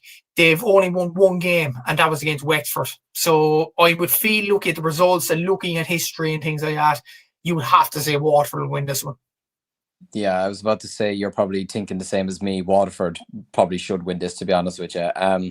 Yeah, no, it's been a difficult enough campaign for Clare, and even the win over Wexford. Wexford weren't at their best this year. I saw Wexford when they played against Limerick down in McNeville Park, and yeah, they struggled at times against Limerick. You know, they didn't really have a free taker on the day either, which didn't help them. But you know, when that was kind of your only win, it's not, you know, showing the best of both worlds really. And I don't think they put up even that bad of a performance. When you look at the result, it's not the worst one against Cork, considering how good they are. Like, they are the best side in the country, and really, you know, they should win the All-Ireland. But at the same time, when you look at Waterford, I just think it's talk of Jesus. I mean, look, take the Derry result away, because Derry were just really, really poor this year, and they were really thrown into the lion's den, to be honest with you. Like, to go and beat Kilkenny by 7 points, I believe, was that their first ever win over Kilkenny in Camogie, or their first away win to Kilkenny? Yeah, in Championship, yeah. Yeah, like that was such an impressive victory. Albeit we've been saying Kilkenny are in transition, or Kilkenny maybe aren't as good as they used to be, but still, it's Kilkenny at the end of the day. And to go and limit them to just 10 points and to win by 7 was a terrific achievement by them. But it was the Dublin result that really impressed me the most. Scoring 4-16, you know, against Dublin was really, really impressive. I mean, when you've got players like Beth Carton and Niamh Rockett scoring 210 between them, especially Beth Carton, who I think, when she is on form, I think could absolutely damage Clare, to be honest with you, you know, in a really, really tough way. Yeah, I think they'll have too much for Clare here. I think Clare will put up a good fight. You know, they won't want to go out on a whimper, especially playing in Croke Park as well. It is a huge day for them, but I think it'll be a similar sort of result against like they had against Dublin. Could see like maybe a 3-15 to 10 points or something like that. I think they'll win this rather comfortably, and they should expect to as well. Yeah, exactly. Waterford have been flying this year, but the likes of even beside Rocket and Carton, Annie Fitzgerald has really impressed me. 3 points for play the last day against Galway, 3 goals, a hat-trick in the previous game before that as well against Dublin. She's been really on fire in this Camogie Championship this year. Emer O'Neill has been very good in midfield as well. So, and Maggie Costello has been good at stages off the bench and starting as well. So I feel like Waterford are going into this game in a good upward trajectory, and they'll win this game as well. Clare only winning one game probably just epitomises where they are right now as well. So you look at the other games as well. Both these Camogie games are live in RT2 as well, which is obviously great to see, and double headers with the hurling games.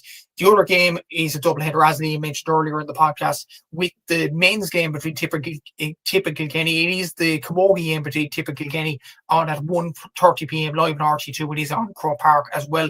This game could be a lot closer, I think. Tipperary finished second in their group, only lost to Cork. They won every single other game. Kilkenny only beat Dublin and Derry, but they beat Dublin twice. The provincial championship at the Leinster, they won Leinster outright in the end, and they beat Derry as well. And they were close enough to Galway at stages as well. Let's not forget, this isn't the Kilkenny team of old. They've lost Miriam Walsh. They've lost Grace Walsh. Denise Gall's gone abroad. This is a really, really new team under Tommy Shefflin, no doubt about it. When you look at the likes of Sarah Barco coming in, Caoimhe Kerr, Murta. Yes, there is Aoife Prendergast and Laura Murphy, who have been experienced in the Kilkenny team down through the years. But ultimately, it is a new kind of Kilkenny setup. Tipperary have lost Caught Devan, but Grace O'Brien's really informed this year. She's one of the top scorers overall in the Camogie Championship before Sheen Howard there, and Karen Kennedy, who's been very impressive as well. Time one to call, Liam, this. Yeah, like you mentioned there, when you have Aoife Prendergast and Laura Murphy in your side, you've always still got a chance, you know, and especially with Prendergast. I mean, Jesus, she's never slowing down, is she? She'll be going till she's 40 at this stage. You know, she's a terrific player for Kilkenny. And And yeah, like you mentioned there, they won Leinster outright, but I also feel like maybe Dublin, I expected more from Dublin this year, I'll be honest with you. I especially after reaching the semi-finals last year and knocking Kilkenny out, which was a terrific occasion for them in Croke Park last year. I just expected so much more from them, and I don't think they performed this year to the levels that they could, so not taking it away from Kilkenny, it's still a Leinster title and still great wins along the way, but losing to Waterford, losing to Galway, not great signs. And like we said, beating Derry, this year, probably not something that you can be writing a whole lot about, considering how much higher of a level they've all been operating on this year. But yeah, Tip were fairly ruthless over Clare and Limerick recently. They showed absolutely no mercy. Grace O'Brien, beg your pardon, has been in such flying form. She's been unbelievable this season. Casey Hennessy, Mary Burke, they got 2 goals the last day as well. Getting these types of performances probably at the right time, to be honest. In the knockout stages is when you need these types of players to step up. Their full back line is solid at the moment, which I can't really say maybe the same about Kilkenny's to the same degree, maybe, or at least not certainly for the same degree as Tipperary's. But I just think at the minute, Tipperary's ceiling is higher. And although I don't see anyone beating Cork, I will admit that, it's a spoiler. But the only teams I've said stand a chance of doing so are Tip and I said maybe Galway, but even then I still feel that maybe Tip are just the outright team that are the most capable of beating Cork. So I think Tip should win this game, and with it being in Croke Park too, the width of the pitch can really help with the likes of Roisin Howard if she's deployed at wing forward, Clodagh McIntyre, Karen Kennedy. I just feel they'll make better usage of the width and the length than Kilkenny will. So Kilkenny, they were beaten in the quarters last year, and I think it's going to be the same thing again this year. So it's going to be a mixture. I think it's going to be Kilkenny in the men, but I think it's going to be Tipperary who'll pick the first game. Yeah, I think Tipperary will probably win this game as well. And Kilkenny, still with a lot of new players in the panel, they still should be very proud of their efforts, I'd imagine, as well. I know this is the usual stage for Kilkenny, but it is a relatively new team. And also the senior championship, the relegation playoff is happening this weekend in Darver, County Louth. It is Wexford against Derry on Saturday at 2 p.m. Both sides finished on 0 points. Both will probably deserve to be here. But you would imagine, Liam, Derry probably have to go down. Like if Wexford, I know Derry, it would be bad for them, obviously. But then again, a lot of players have left the panel because of various reasons. And they have a small enough squad. Maybe the intermediate championship is probably where they belong at this present moment in time. But if Wexford were to go down, that would be an absolute disaster, I'd imagine, for Wexford. This is a county esteemed in All-Ireland winning tradition in senior level. So I think it'll be a disaster for Wexford. And for that reason, I think Wexford should get over the line. But what do you think?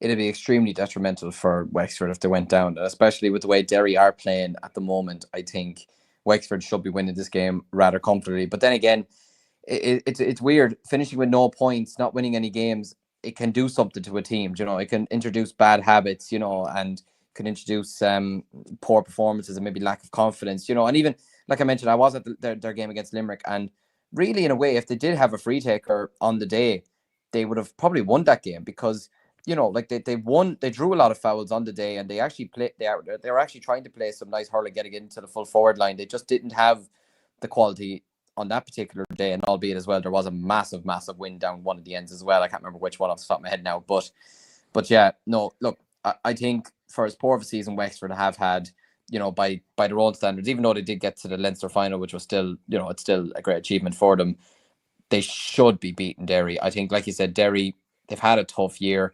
Maybe going back down to the intermediate grade won't be the worst thing in the world for them, albeit nobody likes a relegation. But for Wexford, my God, I think it'd be an absolute catastrophe if they went down to the intermediate. I don't think they wouldn't accept it anyway. So Wexford, in my opinion, should be able to get the win in Darver. Yeah, I think Wexford will win as well, which means Derry will go down according to our predictions there. Just before they leave the camogie, there are games to mention as well. In the intermediate quarterfinal, you have Down against Meath on Saturday at 1 p.m. in Clonduff. And also in the other quarterfinal, you have Offaly, Liam's own county, against Carlow and Glennisk, Cork Park at 2 p.m. on Saturday. Yeah, just on that, Liam, I know we weren't, but just coming across that fixture, Offaly camogie team, they're going okay, aren't they? Yeah, no, they lost the opening game against Antrim, which was a tough one to take, but they bounced back really well against Meath. And then I was at their game against Westmeath, and they probably admitted themselves. I was speaking to Claude Lahi earlier in the week, Offaly's midfielder, and they admitted themselves probably wasn't their best performance, but it wasn't a game that they necessarily had to win, so they could probably maybe the pressure wasn't on them as much. But once Westmeath got the second goal and kind of leveled the game after 20 minutes, it's almost like a spark was lit in them, and Mairead Teagan just took things into her own hands like she has over the last number of years. And I felt sorry for the poor Westmeath goalkeeper. She just absolutely hit a rocket that nobody is ever going to save. One of the best goals I've seen scored in O'Connor Park in a long time. But they in my opinion, they should get the job done over Carlow this weekend. And look, the ambition for Offaly this year, they lost to Cork last year in the semi-finals and they had massive regret over that. Their absolute ambition is to go and win the Intermediate Championship this year. And to do that, you got to be beating teams like Carlow, who've had a very mixed sort of season. They took a big battering off Kerry. I think they bet Kildare, who are in a relegation battle with Westmeath on Saturday, but then they took a really bad beating to Down. So really, Offaly should go and beat Carlow, and they should get back to the semi-finals. And I'm really looking forward to the game though. It should be good one to watch. Exactly. So that's the intermediate quarterfinals. There's also an intermediate relegation playoff between Kildare and Westmeath in Kiltale on Saturday at 2 p.m. And then in the Premier Junior Championship, it's a top of the table clash in Box at Athletic Grounds at 2 p.m. between Armagh and Laois. And the other games in the Premier Junior Championship are Roscommon against Tyrone in Ballyforan at 2 p.m. on Saturday, Wicklow against Louth in Ockram at 2 p.m. on Saturday, and that is all in the Premier Junior Championship in the LGFAs, or the Camogie as well. So that is the Camogie wrapped up. We'll move on to the football now. Before we get on to the minor final, there is a load of comments about the minor final, but we'll get on to the LGFA first of all. And we'll start off in the game in Parnell Park, the All-Ireland LGFA quarter-final in senior level. Dublin against Cork in Parnell Park on Saturday at 1:15. This is live on TG Car. In the front page of the Southern Star this week, Ciara McCarthy chatted to Melissa Duggan, and Melissa was actually saying that she was actually pleading for Cork fans because the Cork hurlers are playing Dublin at 5 p.m, as we mentioned earlier on the podcast, in Croke Park on Saturday. The ladies footballers are playing at 1:15 in Parnell Park, which is about a 40-minute walk from Croke Park to Parnell Park. Melissa's basically saying to the Cork supporters, come support the team, because Dublin are going to have home advantage. There's going to be a lot of fans there. In terms of the game itself, Liam, it's going to be, I'd imagine, a tight enough game because Cork are improving somewhat and Dublin are doing well themselves. But in terms of Melissa's comments there, Melissa Duggan, do you agree with her? Do you think the Cork hurling supporters should probably make their way to Parnell Park early on the day? Well, can I just say, first of all, are ye sick of playing Dublin? You're playing them in every single grade at the moment, in hurling, football, LGFA. If only you could just play each other in the Camogie, I think that would just... We did last year. Yeah, exactly. You must be absolutely sick to your teeth of playing. And the All-Ireland Club final was Dublin against Cork. Like, you must be sick of playing each other at this stage. But nonetheless, I do agree with her. I think she's absolutely right. If you have the opportunity to go to these games, there's no reason why you shouldn't be supporting them. Look, the Dublin hurlers need to support, but so does the Dublin Ladies footballers, and they deserve it. They're Leinster champions. They're one of the best sides in the country. They similarly, like the Dublin men, had a golden age during the late 2010s. They were absolutely superb over the last number of years. And there's absolutely no reason why they shouldn't go and support them against Cork this weekend, especially when I do think Dublin will win the game at the weekend. I just think they have a bit more quality than Cork do at the moment, and it's nothing against Cork. I think they're a good team, but I still rank Dublin as one of the favourites to potentially take Kerry down to win the All-Ireland, and compete with Galway as well. And I feel that I'd say they have massive regret over losing to Galway in extra time last year. I'd say, and especially in Parnell Park as well. But you look what they did to poor Leitrim the last day. that was a massacre beyond belief, to be honest with you. I felt so sorry for Leitrim that day, to be honest with you. But no, I think she's absolutely right. Get out and support the Dublin footballers before the hurling game. I think it'll do them the world of good as well. Support can do so much for a team as well. You see it with the Cork hurlers at the moment. You see it with the Armagh footballers. You just see what support can do for a team, and I think Dublin could do it. And why wouldn't you want to go and watch Tyrrell and Carlo Rowe and Sullivan and Heatherton? Why wouldn't you want to watch these players? At the absolute, well, maybe not. Well, I would love to say the peak of their powers. I'm sure you don't want to be hearing that considering you're playing them this weekend. But just players like that, like the results they've had over the last number of years, they deserve the support. So but get back to the game, I just think Dublin have a bit more quality in attack at the moment than maybe Cork do, and that little bit of experience, I think will get them over the line this weekend. Yeah, it should be an interesting game, obviously. Yeah, I think Dublin might nick it, but it is going to be a tight game. But I think whatever happens, I think Joe Carroll has brought this Cork team to a sizable enough level. They got promoted from Division 2. Yeah.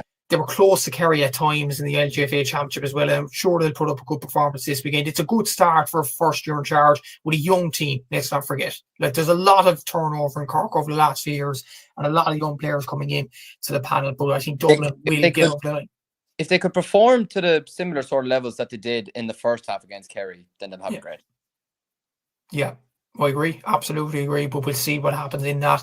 Another LGFA quarter-final at senior level, and this is a very interesting tie. Galway against Waterford on Saturday at 3:15 in Tuam Stadium. It's on TG4 as well. Do you think Waterford can provide somewhat of a shock here, Liam? I know you mentioned Galway, one of the contenders at the LGFA Championship, but Waterford were so close to Kerry, not once, not twice, but thrice this season. They drew against Dublin, probably should have won that game as well.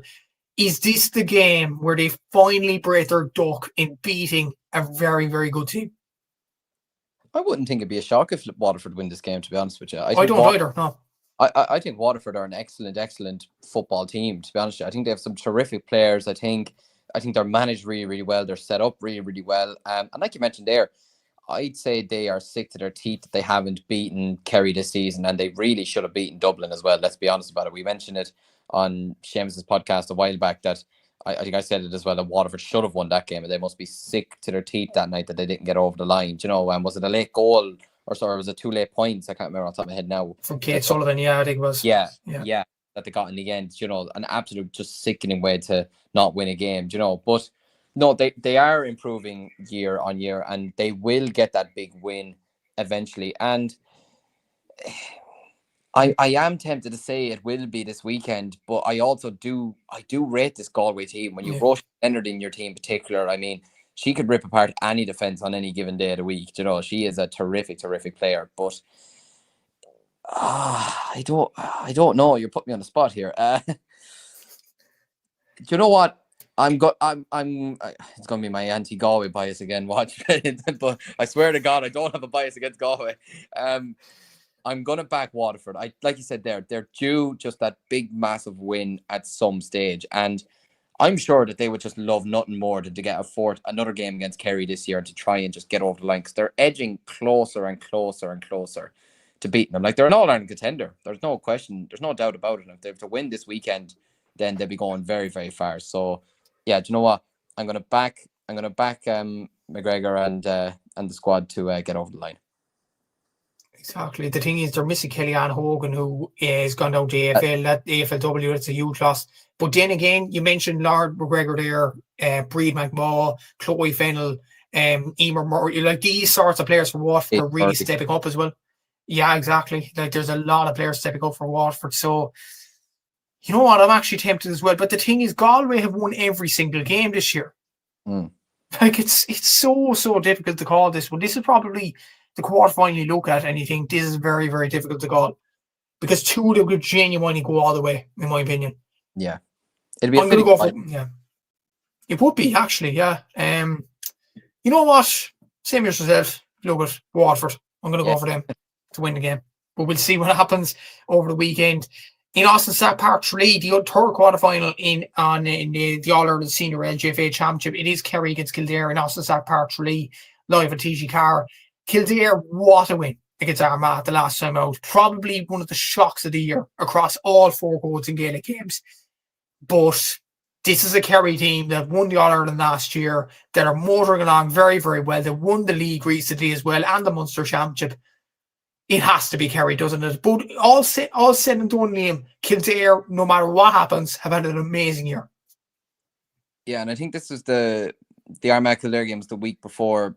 I think it was the last time we were meant to have the podcast and we couldn't have it because of technical issues. And I'm kind of glad we didn't have it in the end, because I would have said Armagh would have hammered Kildare. So I'm kind of glad that didn't come out. But because I can remember Seamus just messaging us in our group chat just saying Kildare about to knock out Armagh, and I couldn't believe it. And then you went on to the stream on YouTube and they were up by 2 points in the last minute, and I was in complete shock because I genuinely thought Armagh were genuine All-Ireland contenders this year and that they were going to go on a good run. But look, regardless, fair play to Kildare. That was a savage win. But like you said, look, when you Kerry, they showed it against Cork. They could be essentially down and out, and they're still going to come back and beat you, and put in, a huge second half performance, or just tear you to shreds within the space of a couple of minutes. It's football heritage when it comes to Kerry. They just know how to do it.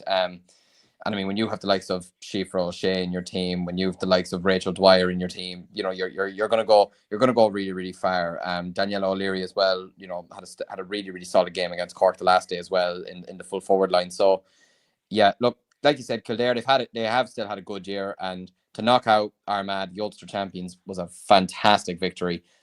But Kerry are still Kerry, and yeah, they should win this game. Yeah, I think Kerry will win the game as well, but obviously Kildare, what a season they had, and without their captain or without one of their leaders in Grace Clifford as well throughout the whole season, and Nasa Dooley, who's actually gone down to AFLW as far as I know. So to miss him 2 players and to beat Armagh is absolutely incredible. What a result for them, but Kerry should get over the line with the talent that they do have. On Sunday then you had 5:15, you have Meath against Tipperary in Park Charlton in Navan. At 5:15 live with TG Carroll. This is a sort of quarter final where both sides will fancy a massive opportunity or Tip. Very reliant at some ways on Ashley Maloney in terms of scores. I know Anna Rose Kennedy chipped in a few scores the last time out against Donegal, but like Ashley Maloney is the key to the castle for Tipperary. When you look at Meath, you have Emma Duggan, Vicky Wall. I don't know if her suspension been rescinded. I'm not sure as of yet, but if she does play, that is going to be interesting in its own right. And they do have some decent players, Meath as well. But what do you think out of this?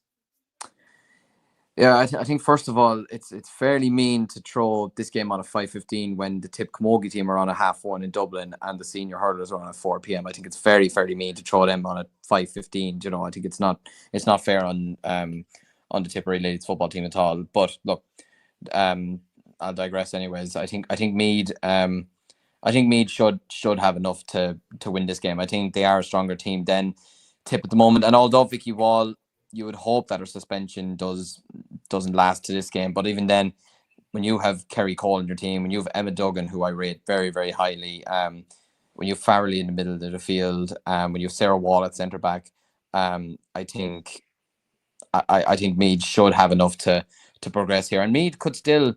I mean, I still think Meath will be looking back on the Leinster final. Again, a lot of regrets in this season for a lot of teams, because they've been so close all year. But again, Meath probably will be looking back at the Leinster final thinking, how did they not win it? And against a good Dublin team as well. So I'm sure they'd love to right or wrong. There's a good crestwave going around Meath football at the moment in the men's and ladies, and I expect that to continue this weekend. Yeah, I don't think Vicky Wall's going to be suspended. She got a yellow card in the last game, which was causing a bit of uproar. I don't think that's reason to suspend her anyway. So hopefully she does play this game. It'll be madness not to. But I think Meath would. Yeah, but in terms of that rule, Liam, just on a side note, they have to change that, don't they? They do. It's a bit of a silly rule, to be honest with you.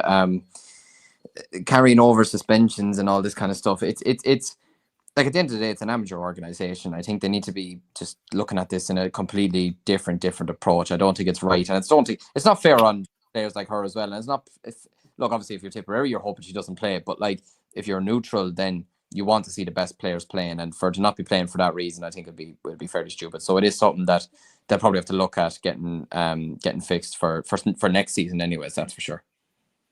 I don't think she's suspended now, but we will see this weekend for definitive on the answer there. But hopefully she does play, and if she does play, that will be a big boost to Meath to go on and win this game. But regardless, I do think Meath are a better team to Tip, so I think Meath will get over the line. Look at the 2 relegation playoffs they're on this weekend as well. So starting off with a repeat of the Ulster final. This is a relegation semi-final between Donegal and Armagh. It's on in Stewartstown Harps GFC. That's at 2 p.m.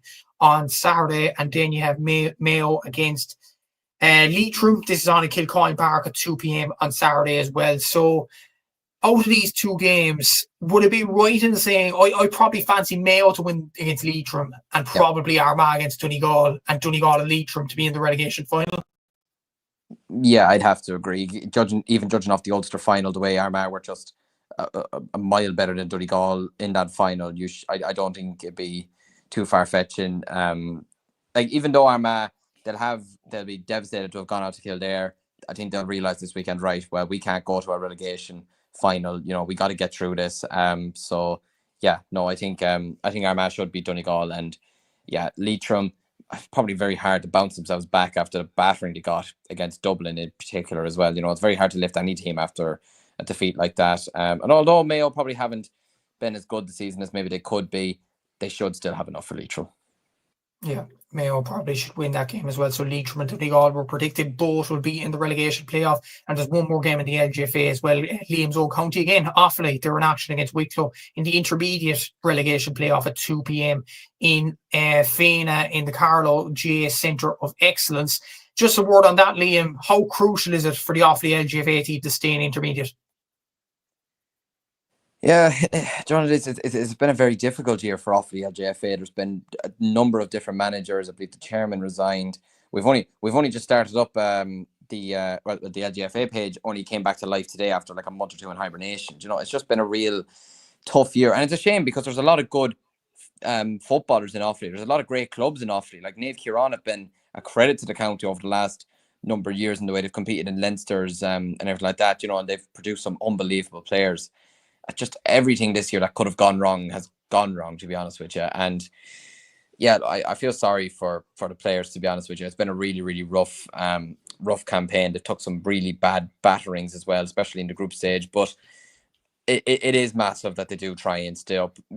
Whether they will or not, it's hard to know. It is really hard to know. I don't know much about the Wicklow team, I'll be honest with you, but from our own perspective, it's absolutely huge that we do stay up, because if they went down to the junior grade, then you could see more players deciding to potentially leave the panel or deciding, we've had enough this year or just that, whatever. So, it's absolutely vital that they do avoid relegation to the junior championship. But yeah, I think I don't think it'd be a shock either if they did go down, just considering the year that they've had. But I hope for their sake that they do stay up.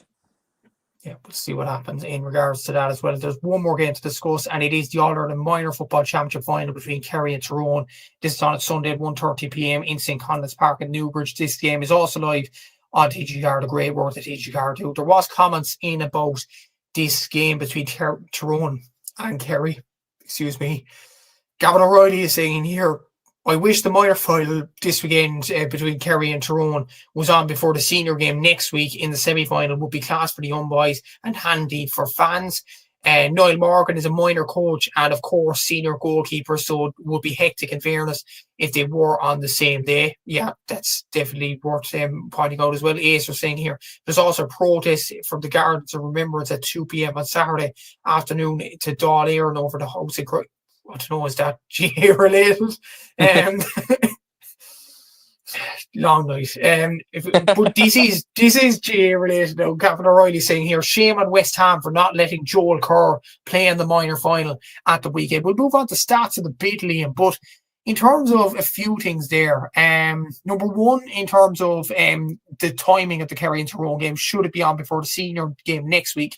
And number two, West Ham United not letting Joel Kerr, one of Tyrone's main forwards on the minor level, not play this weekend. What's your thoughts? It's probably a bit mean from West Ham, to be honest with you, because certainly at the end of the day, he is also still a young lad. But I suppose the other side of it is that if he's over there at the end of the day, West Ham is a professional football club, and they're trying to breed these players in and trying to get these players up to the best possible standard, then you could probably see where they're coming from. Like, it's not like Frank Moran back in the day playing, or Kevin Moran, playing for Manchester United and playing for Dublin. As well as that, like, they didn't have phones back in the day to know that he was flying over and back playing the two of them. So like, it's not as easy now for him to just fly over to Dublin Airport and go to Newbridge and play that, and then fly back the next day and go play a pre-season friendly for West Ham or something like that. It's not that simple. But yeah, I can probably see both sides to it. It's probably a hard one to digress. It's not like, say, if an Irish football club was not allowing you to play, then I'd have a bit of an opinion on it. But when it's an English football club, and especially when, look, let's be honest, they don't give two hoots about GEA, then it's probably hard to give an opinion on that one. The housing protest one, I don't know if that's related to. Is that related to? No, I don't think it is. So I think that was put in for the crack. Sorry, well, fair. Fair enough. I mean, we are in one, which is great, but we'll move away from politics. But the other one, yeah, I suppose. Look, they will have these dates set out at the start of the year, so it's hard to just imagine. And like last weekend, we didn't even know that Kerry were going to be playing Tyrone. There was every chance that Armagh could have been playing Dublin, or that the draw could have gone another way and Kerry could have been playing Donegal and that Tyrone could have been playing Meath. So, that's a really hard one to kind of suggest. And like they mentioned there, Niall Morgan would have an absolutely hectic day on his cards. But no, look, I think, in my opinion, if you're as mad into GAA as you would be, you'd go to the two games, you'd support. It is an All-Ireland final at the end of the day, and obviously you're going to get the crowd for the semi-final next week. Maybe David Clifford will send out another message to the Kerry supporters and they'll get on their side, again, and we'll see what happens. But yeah, no, it is a tough one, because they will have the date set out at the start of the year, and it's never that easy to just change them, because the semi-final draw on the men's side has turned out the way it has. It's hard to predict that at the start. It'd be like yourselves and Dublin, if you were in the under-20 All-Ireland final and they were like, oh, could they not just play the same day as this? You're like, well, they can't, because like they've set dates. It's all happening at different times. So it's a hard one to know. But for me, I think if you are that mad into GAA and you support all your teams, then you'll be going to either one, the two of them either way. Yeah, exactly. So look at the journey to the final and scores for Kerry and Tyrone. Look at this, starting off with the Kingdom in the Munster Minor Football Championship. They beat Cork 218 to 2-8, a game I was at. And then against Clare, they beat them 316 to 1-6. And another game I was at, they beat Cork at the Munster Minor Football Championship final, 18 points to 9. Then in the All-Ireland Minor Series, they beat Cavan 14 points to 1-9. And then beat Mayo 119 to 310. They've averaged a score of 118 per game and conceded an average of 110. Look at Kerry's top scores, and they have three clear fellas here. Ben Kelleher with 1 goal at 25 points. Kevin Griffin with 1 goal at 20. Garrett Weiss, the captain, with 2 goals at 17 points. Then you can see the rest of the list with the likes of Tyke O'Connell, Nick Lacey, Pádraig O'Meanon, and Danny Murphy in that list for Kerry. Look at Tyrone, their journey to the final. They beat Fermanagh 219 to 3 points, beat Cavan 19 points to 13, and beat Monaghan 220 to 312 before their Ulster final win over Cavan 211 to 1-8. And then in the All-Ireland Minor Football Championship quarter-final, again, another game I was at against Cork, they beat them 121 to 112, and they beat Roscommon in the semi-final 212 to 1-8. They've averaged a score 216 per game and conceded an average of 1-9. And look at Tyrone scores. Owen Long up the top there with 1 goal and 24 points. Peter Colton, who I've been very impressed with, I have to say, with 1 goal and 17 points.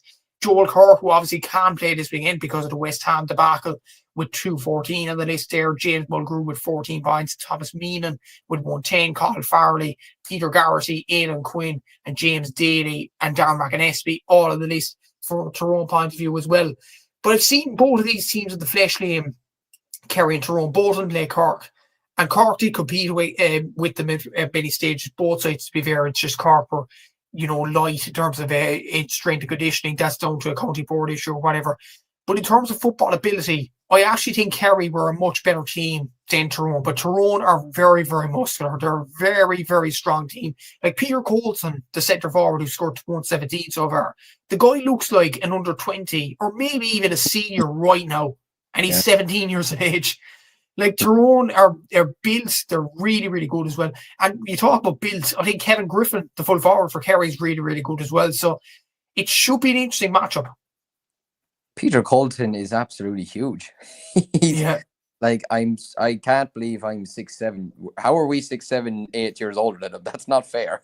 Like, you know what I mean? Like, it's outrageous. But I think this is a very nice matchup for a final. Two very good teams. So like you said, they play very good football. I'm expecting it to be a very solid game of football. Tyrone looking to bridge a 15-year gap as well, which I didn't realize was that long. I thought they won one recently, but I think they lost one, didn't they, in 21, or was it 22, the last one? 21, I think it was, against Meath. Yeah. Kerry, we remember that 5 in a row team back in the day, David Clifford, Sean O'Shea, etc. It's been 7 years since they won a minor title, and you'd love, well, maybe not if you're from Cork, or like that, but you'd love to see if Kerry were to come through with another like A-list of players and team like that again. But they did. Sorry, 1 second. Sorry, my grandfather just after walking in, he didn't realize I was, I was on this. They did very well to get over the line against Mayo the last day. Like I said there, Ben Gallagher, have I pronounced that name right? Ben Keller, yeah. Yeah, he hit 9 points the last day. Very impressive. I think Mike O'Shea is a very solid midfielder as well. I expect big things from him as well. But yeah, Tyrone are a coming team that the scenes, if they were to have the 20s, the minors and the seniors win an All-Ireland in the same year, would be absolutely sensational for the Ulster side. But like you mentioned there, Peter Colton is fantastic. James Mulgrew, I think, is a really, really solid player as well. Owen Long as well. They just have some really, really nice footballers in amongst their ranks. And I think it will be a very tight affair. For some reason, I can see this being a draw, and I can see it going down to extra time. But I am gonna edge the Kerry. I just think they have a bit of a steelness in how they get over the line. They were pushed by Mayo. They were pushed by Cavan as well. I thought Cavan had them at one stage in the quarterfinals. I was watching it briefly a few weeks back, but I am going to edge the Kerry. But I wouldn't be surprised if Tyrone got over the line. Yeah, exactly. Gavin O'Reilly saying here, last time a team did the treble was Kerry in 1975. Start at the ready there. Like that's impressive. But do I think it's going to happen this year for the first time since 75? No, I think Kerry will win this game in the minor, to be honest. I agree with Liam there. I think Kerry will get over the line through their football ability, and as well as that, Kevin Griffin at full forward, Garrow White at centre forward is a technically really good footballer as well, and John Curtin in midfield as well, alongside Mike O'Shea, is very good as well. So I'm going to go for Kerry to win this game as well. So that is the podcast wrapped up after 1 hour and 42 minutes. Your grandfather can enter the room now, Liam. Like, subscribe, all that good stuff. Thanks to Capture Legs for sponsoring today's show. Thanks to Liam for coming on. Ring the bell for any notifications on the upcoming episodes on the podcast. We'll leave it there. Enjoy the games of the weekend. Take care. Enjoy the games of the weekend, and we'll see you next week.